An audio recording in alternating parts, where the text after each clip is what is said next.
Hi there, good evening for everybody that's joining us already.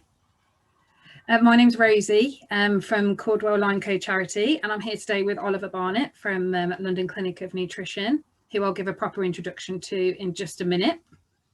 Whilst we're waiting for everybody to log on, I just want to say again, thank you for coming, and just a little bit of background about these events that we've decided to put on. So back in autumn, we decided, especially kind of moving into the digital age as everyone is at the moment, that we wanted to find other ways to engage with, Lyme patients, Lyme sufferers, some of our supporters, but also to be able to give them, interesting content that they can access and that they would find interesting and that might inspire and inform them. So we sent out a survey. I think it began in October last year, and asked what it was that you guys wanted to see. And one of the top options was a Q&A with a Lyme dietitian, nutritionist. So that's what we've got today. We've also got another event next week, a patient panel discussion between chronic Lyme patients. There's a few places remaining on that. So do check out our Facebook page. You'll find some details on that there. We've got a few more people coming in now.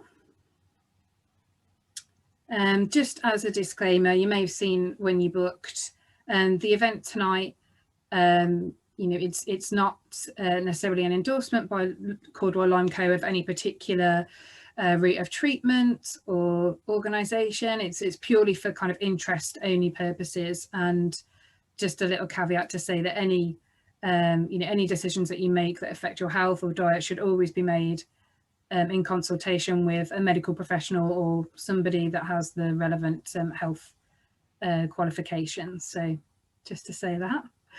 The session tonight's being recorded, so I know what it's like at home at the moment. If you need to head off, you've got to cook tea, look after kids, walk the dog, whatever, the session will be sent to everybody that's registered as a recording tomorrow, hopefully.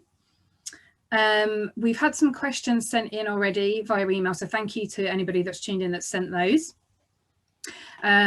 Please do send in questions as we go along. You can do that in the chat function or in the Q&A function. So depending on if you're watching this on a tablet or a mobile, if you kind of tap towards the bottom or top of your screen, you should see an option come up for chat or Q&A. If you pop your question in there, we'll put it across to Oliver as we go through the event. But yes, we'll have a few more people joining us, but I know there are quite a few questions that we got sent in beforehand, so I want to make sure that we make a start and we can get as much useful information from Oliver as possible. So I'll introduce him to you now. So Oliver, thank you so much for agreeing to do this event for us this evening and answering these questions.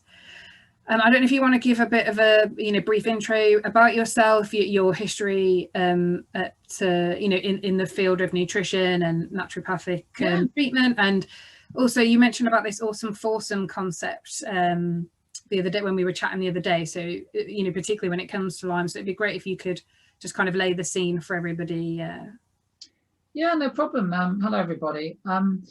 I've got a background in naturopathic and integrated medicine, which spans about 15 years. And personally, I've worked with about 20,000 patients now over that period of time. And I, some years back, I must have been about 7 or 8 years ago, I went to a Lyme conference at the time. I thought, oh, this is really fascinating. And I suddenly realized I'd been treating a lot of patients probably for Lyme disease and helping them get well, but unwittingly, because I was unaware of Lyme disease at the time, 7 or 8 years ago.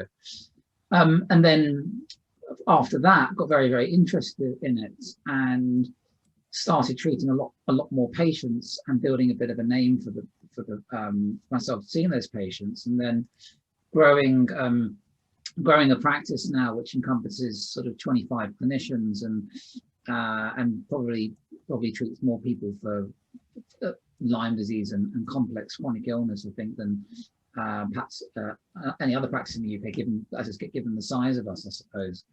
My background was as a naturopath and a herbalist and a nutritionist, and then trained that works in functional medicine and mind-body medicine as well. So, and obviously the company's called the London Clinic of Nutrition, and we have nursing staff and also a Lyme literate medical doctor on our team as well when called for.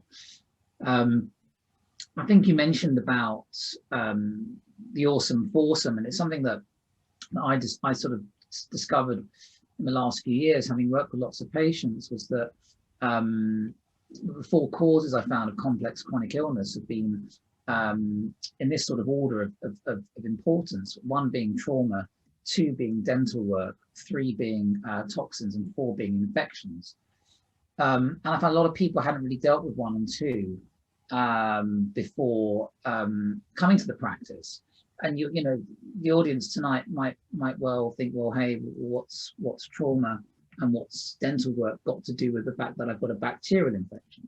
And I think that sometimes it's become a bit cliched, you know, people saying about Lyme disease that it's more than a tick bite. Well, that the answer is pretty much in that. It is a lot more than a tick bite. And I think that if you've got priming of the immune system, which has been caused by trauma and unresolved trauma, then you're going to find it quite difficult to get better from a bacterial infection or a high toxin load, whether it's something like mold toxicity or heavy metals or something like that.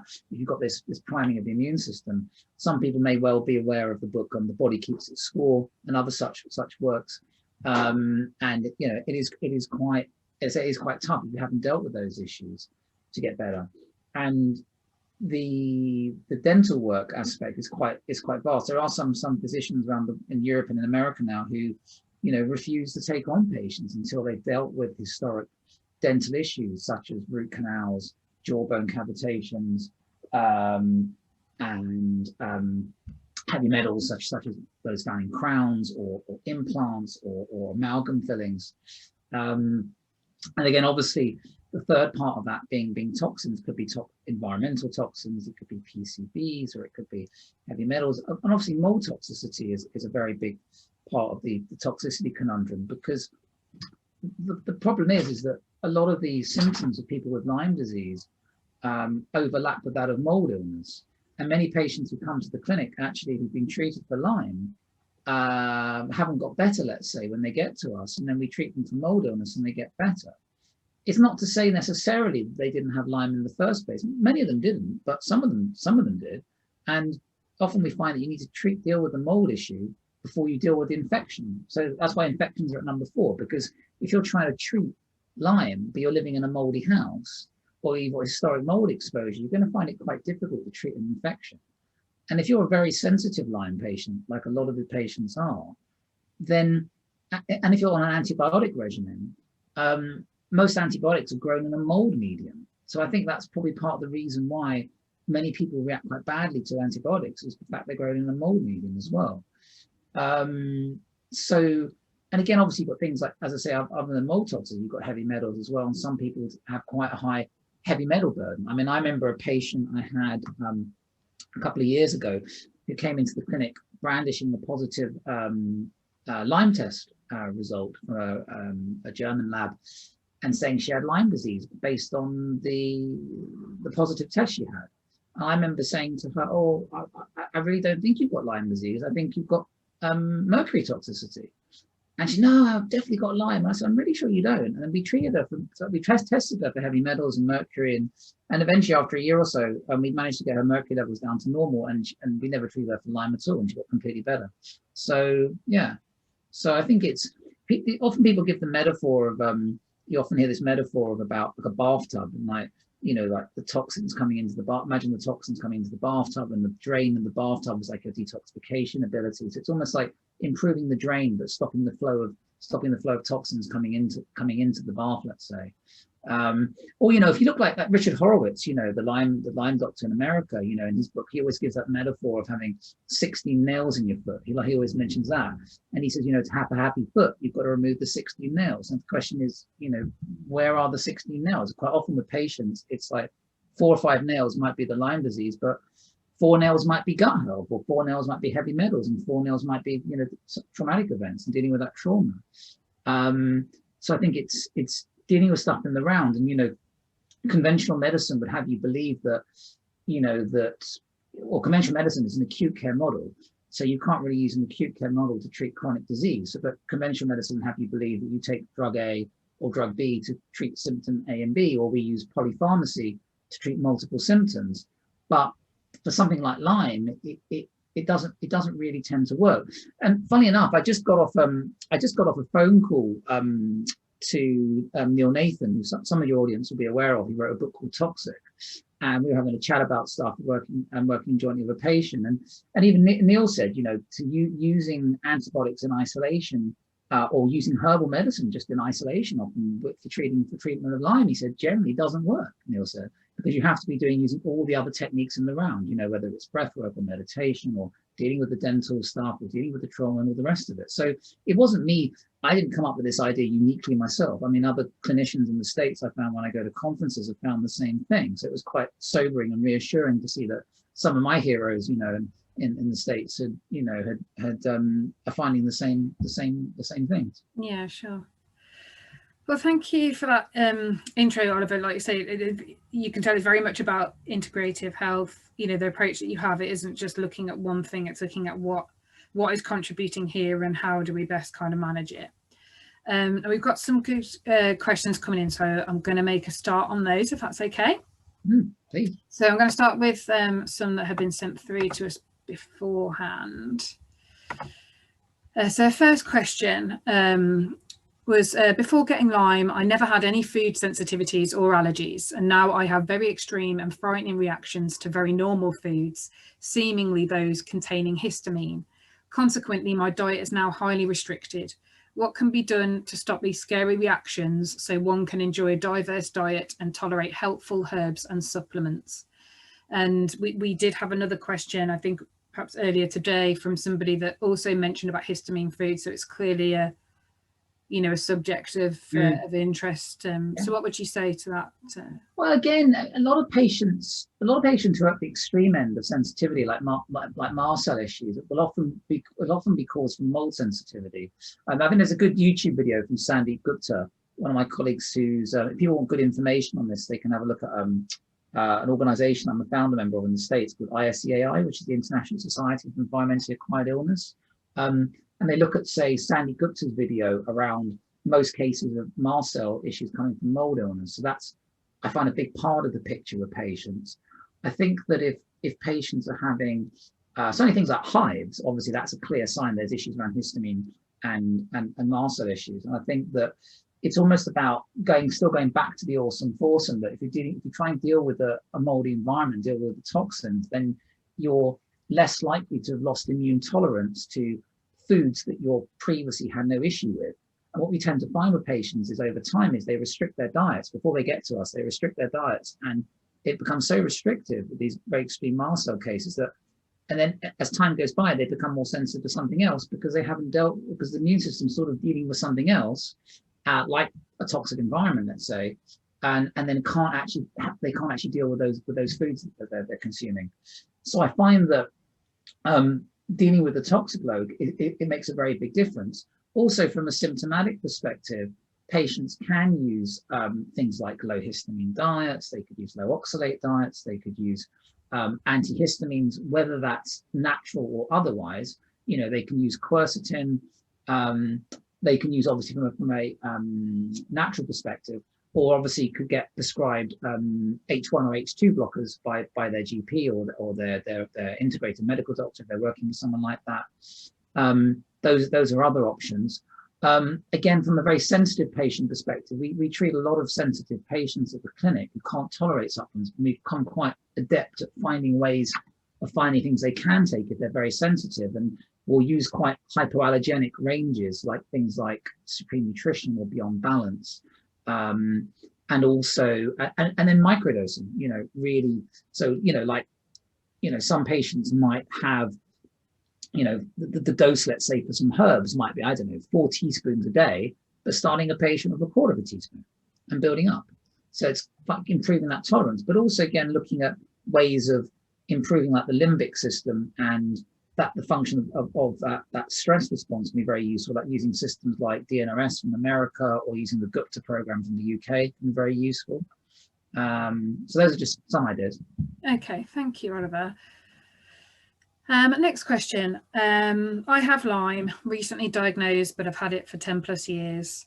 SIBO, I don't know if that's how it's pronounced, and mast cell issue, which makes my diet very restricted and difficult.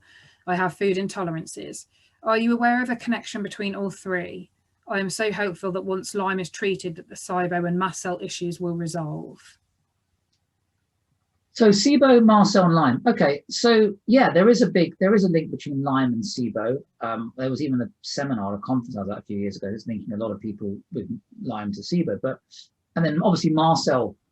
I personally, as I say, find the mast cell stuff much more common with mold illness.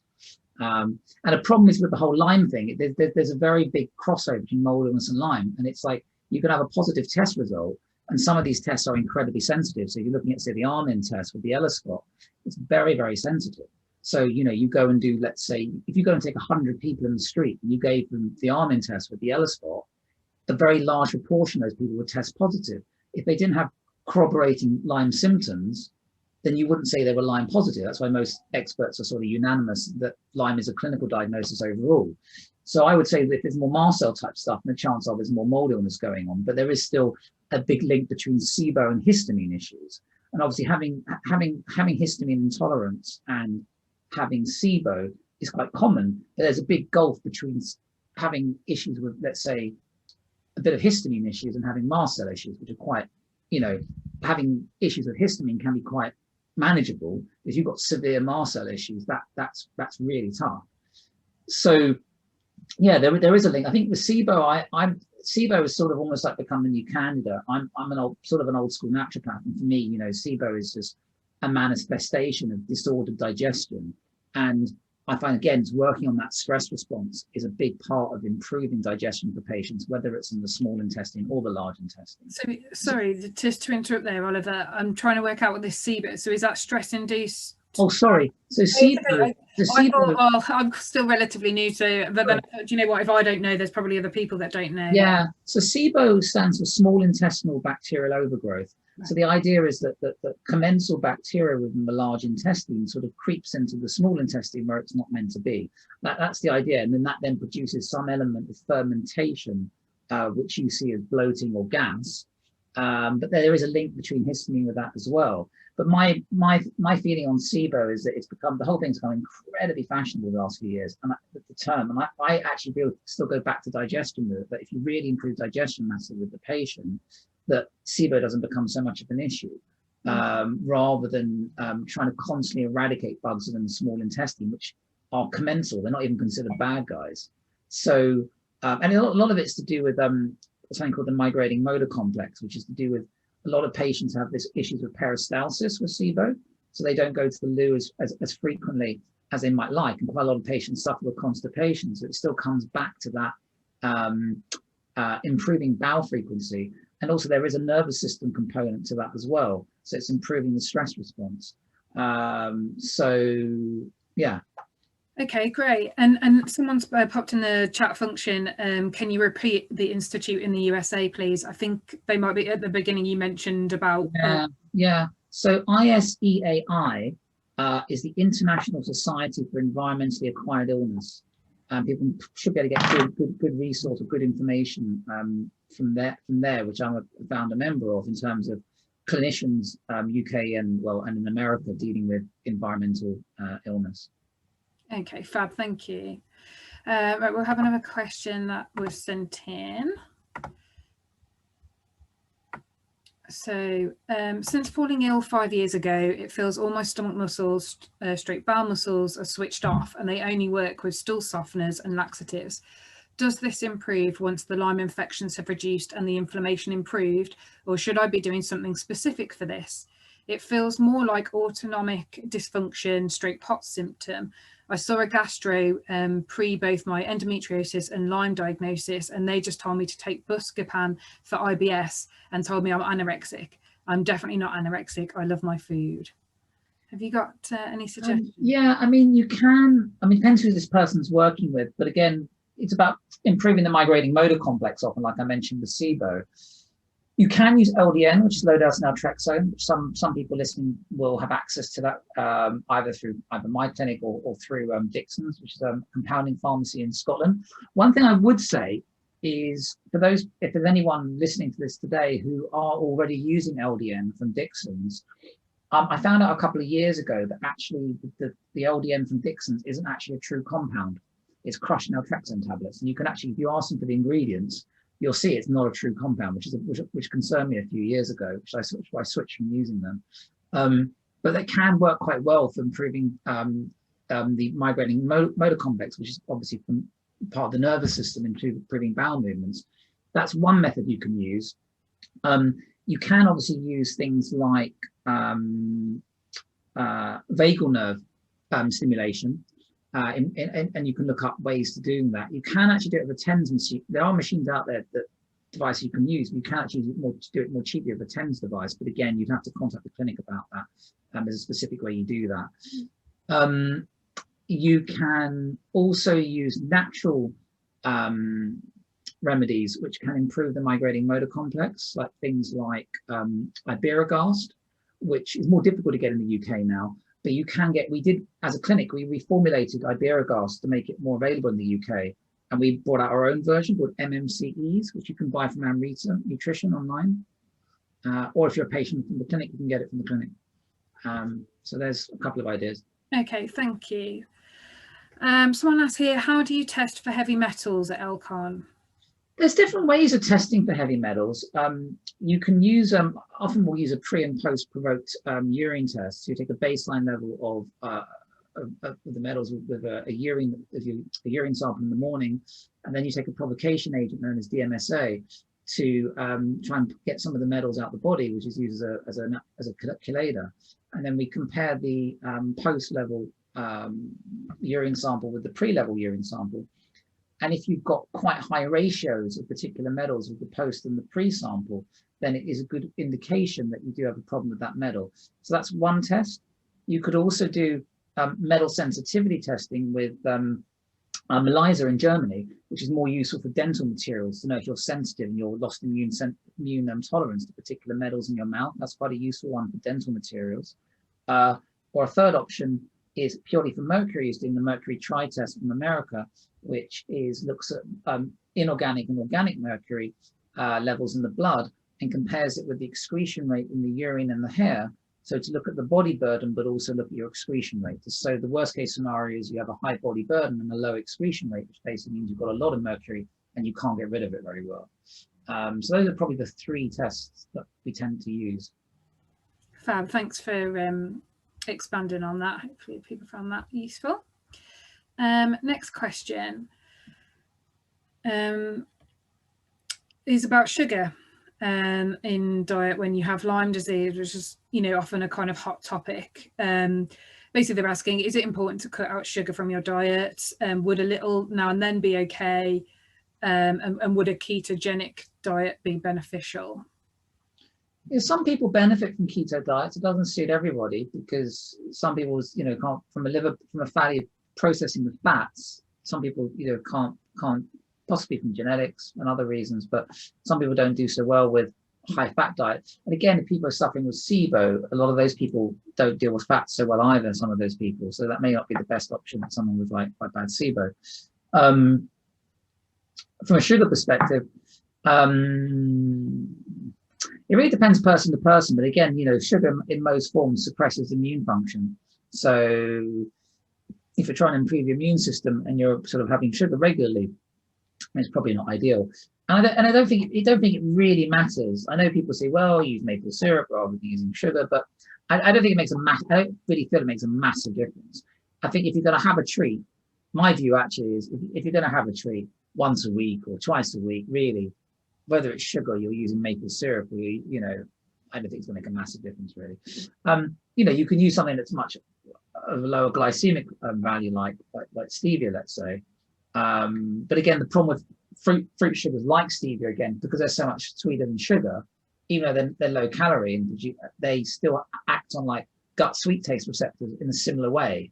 So it's almost like, yeah, I think if you're going to have a treat, just go crazy. Have Have a treat once or twice. Have the proper stuff, because yeah, use honey, maple syrup, or whatever. You can't tell the difference, so you may as well have the better tasting stuff, basically. I like that. I like that. Keeping on the kind of food and diet kind of train here, someone's asked, are there any foods that must be avoided to help recovery? I don't think there's any that must be avoided. I mean, you can they're probably thinking along the lines of gluten-free. Yeah, is often suggested. I know we have another question in the chat function about, you know, being gluten-free and being diagnosed by your GP as intolerant but not a celiac, and will an intolerance improve with time, or is this likely to be permanent, and should I try and reintroduce gluten? So I'm guessing it's, you know, that these questions are probably going to be looking at those kind of so the ones that, you know, sugar, gluten, dairy, you know, usual suspects. So obviously, you know, you can look at it from the point of view from the most common food sensitivities. And obviously gluten is the most common food sensitivity, then dairy, and then you've got things like soy, and then eggs, and then corn, citrus, tomatoes, in that sort of order. So because gluten is the most common food sensitivity that exists, often many people may well benefit from that by the mere fact that it's the most common food sensitivity.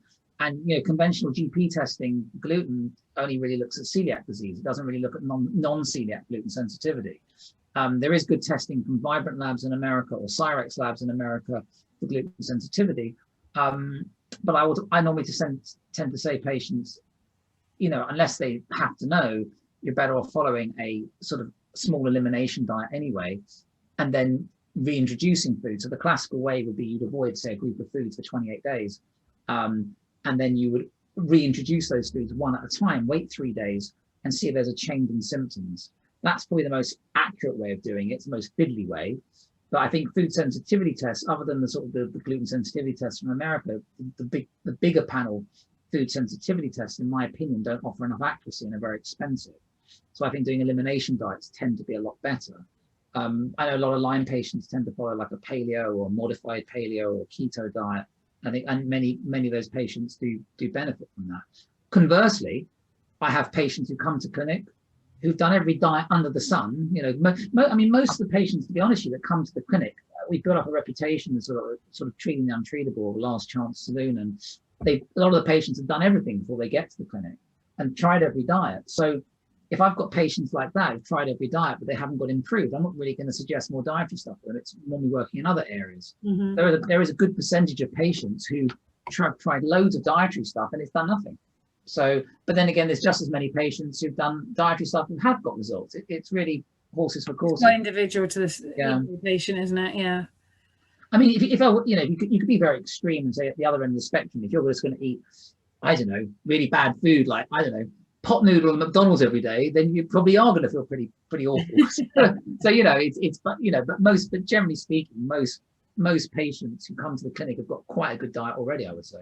Yeah, like you said, they probably looked through so many ways to try and help themselves before they get there that most of them are going to be aware of those kind of dietary issues, aren't they? But I guess for people, it's sorting through the wheat from the chaff about what is actually, you know, we often get asked, is there like a best diet for Lyme disease? And, you know, from the answers we've had, it is individual to that specific person and what their particular issues are. So there's not like one, okay, if you have Lyme disease, you should avoid gluten, sugar, dairy, not eat this, not eat that, but eat this, eat that. It seems, unfortunately, it's not quite as straightforward as that.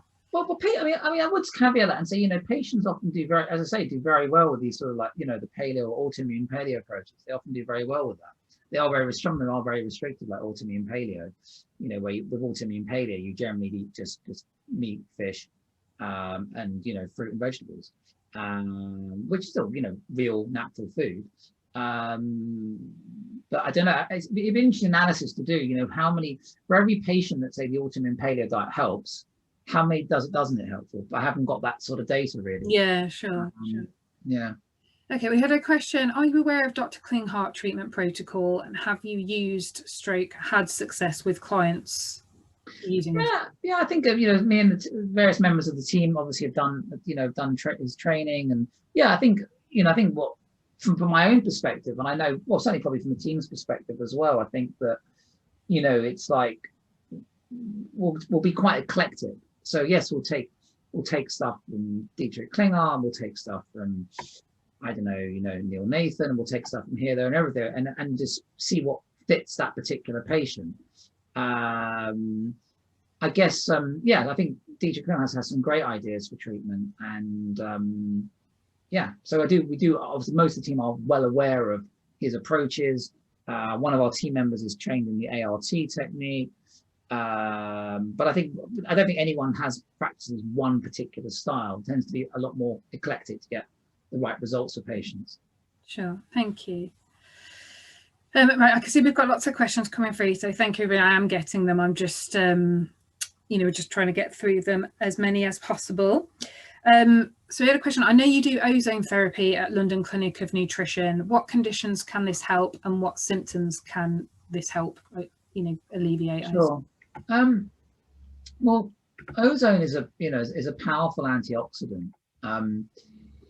It can be useful for all sorts of pathogens, but also it has popularity within, you know, treating obviously toxic-based situations. So like certainly in the mold community, it does as well. So yeah, ozone can be very, very useful. But I think, as I say, I wouldn't rely on it in isolation. I think it goes in tandem with a whole, you know, package of other things that the patient is doing. So it can be useful, and my choice of using it with a patient would be, again, just based on the circumstances. And again, obviously, I mean, cost comes into it as well, and you know, it depends. Yeah, because I got it can be quite expensive. Yeah, because you know, everyone's budget is different, and I think, you know, there may be other priorities in other areas. You know, for, you know, if a patient's got to go and deal with some dental stuff, I'd rather them spend that money on the dental stuff and spend it on ozone. But I'm not knocking ozone, because I think it's really good, and I think, from what I understand, we're probably the cheapest in the UK for it. So yeah, there's a really good place in Cyprus as well, actually, called yeah, I think it's the Poseidon Posidenia Centre in Cyprus. It's really good. I've had a few patients been there, and they do really good value ozone and hyperbaric oxygen and stuff like that. That's quite good. That's a good option if people want to travel. Have a holiday at the same time. Well, yeah. Maybe not anytime soon, but you know, we'll see. Going back to your kind of awesome foursome concept, someone asked, do Elcon test for the 4 things that Oliver has mentioned, or help you guide who you should see to, you know, help? So I guess, you know, do you have people you would refer for dental? Would you just say go and see your local dentist, or, you know, for the mold illness? Yeah, so obviously for trauma, there's obviously different ways. There's so many different ways of dealing with trauma. You know, you could use traditional psychotherapy, which I'm not a massive fan of, but there's loads of different stuff, from trauma release work to also using somatic experiencing to, you know, you can use family constellation therapy. The list is endless. I mean, from dental work, I tend to refer to certain biological dentists in the UK. There's a few people I tend to refer to. There's NDU Clinic in Harley Street. There's Helena Estefez in Marlow, who's very good. There's John Roberts in Huddersfield up north, is pretty good. There's Beta Fox at Munro Hall Clinic in Bedfordshire. Those would be the main 4 I can think of off the top of my head. And obviously there are clinics abroad where you can go in Germany and Switzerland as well, which are quite well known. There's only 3 or 4 people I'd probably refer to in the UK for that type of stuff. Okay, thank you. There's Elmar in Southampton, is very good as well, actually. Great. We've got a comment here. I've recently completed 18 months of antibiotics and I'm currently doing really well, but should I worry that the symptoms will return, or should I just stay on the LDN and vitamins, minerals and herbs? Well, I wouldn't worry. If you're feeling good and you're taking other stuff, like maintenance stuff, then yeah, I wouldn't be too worried. Sounds great. You know, keep it up. Positive thing, isn't it? I think you hear so many stories about people, you know, coming out of remission or relapsing. Perhaps they're just a bit concerned, but I guess it's about you know, focusing on the good, and if you're well, you know, focusing and try and avoid things that might tip you over the edge again. I mean, one of the things I've noticed as well is, like, on a few occasions now, is, you know, patients going to have like some sort of like scans, like what they call it, a bit like CT scans, where they use contrast dye, and one of the contrast dyes they use involves a heavy metal called gadolinium. And then I end up finding that gadolinium can be quite toxic for some patients. So I find sometimes I've had patients where they haven't told me they're going to go and have a scan. They're doing really well. They go and have a scan that involves gadolinium, and they go downhill again. So if patients, but now I always say to patients, they say they're going to have a scan. I always make sure I check with them what scan they're having. I always advise them not to have anything that involves gadolinium contrast. So just anything like that, that's quite specific, but anything that might tip them over the edge. Obviously, it can be a traumatic event, or something that really overactivates the stress response. Obviously, those sort of things you can't avoid, like a death in the family or something like that. So it's normally a stress trigger that sends people obviously downhill again. Okay. I have another question here. I seem to be sensitive to carbs. Would you think this is linked to Lyme? I was already gluten and dairy free before being bitten. Well, sensitive to carbs. Sensitive to carbs, yes. The question is, what does sensitive mean? I'm not quite sure how to answer that. I'm guessing it means that it provokes some sort of response in the person. Maybe they get, I don't know, it depends how they feel from it. I'm not quite sure how to answer that. But if they are sensitive to carbs, then maybe trying to manage their blood sugars better by trying something like a keto diet, if that then suits them. Okay. Another question. Do you feel that children should go the antibiotics route or just go herbal? Children of 7 and 9 years, or should it be both? Well, no, I would always use a natural approach always first with people, whether adults or children. Okay, nice and clear. Which probiotics would you recommend, and how long would you take them for? And are supplements better than natural fermented foods when it comes to pre and probiotic? Again, the probiotic question is very difficult to answer because you tend to use different probiotics for different circumstances. It's a lot of stuff now is species and strain dependent. So to say, well, it's not like a multivitamin where you say, oh, here, take a rounded multivitamin, that'll sort you out. You can't really apply the same logic to probiotics. So it really depends on this person's circumstances now. So no, and again, with natural probiotics, like with kefir and kombucha and things, and sauerkraut and things like that. Obviously, if that's well tolerated, and have that as much as you like. I mean, some patients with histamine issues can't tolerate the fermented products. Yeah, I find I'm okay with kefir and kombucha, but not so good with sauerkraut when it comes to fermented food. So, like you say, I think it's so individual, isn't it? There's just not one kind of answer. Next question. What do you recommend for getting rid of leaky gut? I've tried L-glutamine and is it butyric acid and certain diets, but not much has helped. Well, again, it depends on the cause. I mean, leaky gut can be caused just purely from the stress response. So I would always be looking at, how much work has been done on trauma and the stress response. I'll be looking at that, looking at vagal nerve stimulation, and that would be a part I would be considering.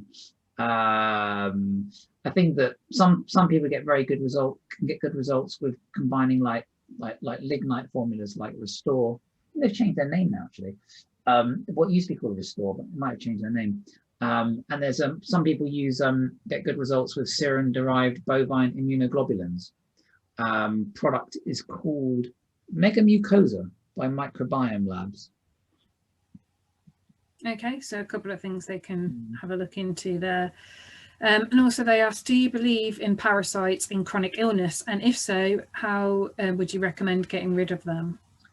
Yeah, parasites are very prevalent, more prevalent than we really see. And often, sometimes a clue can be symptoms getting worse around fall and new moons.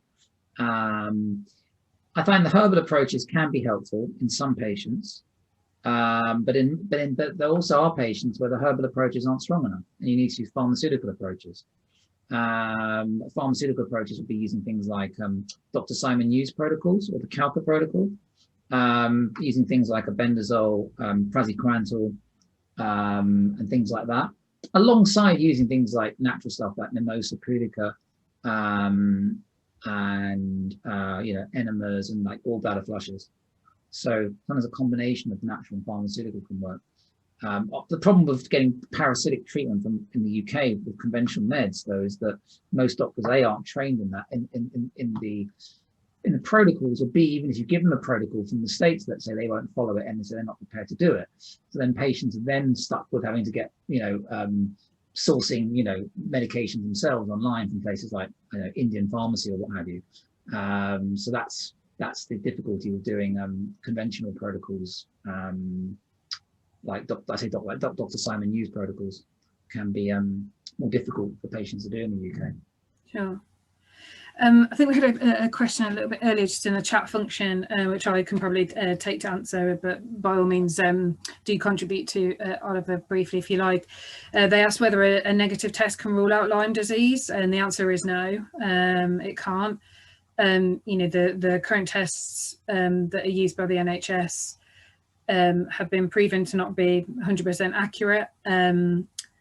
There's a lot of bad quality research on it, but even what was available showed that it was at best, accurate 80% of the time, and that really depends on when it's taken anyway, which is why the NICE guideline says that doctors should be making a clinical diagnosis based on the symptoms alone, using the test maybe as a piece of the puzzle, but certainly, one negative test should not be ruling out Lyme disease. So that's the answer to that one. Yeah, totally agree.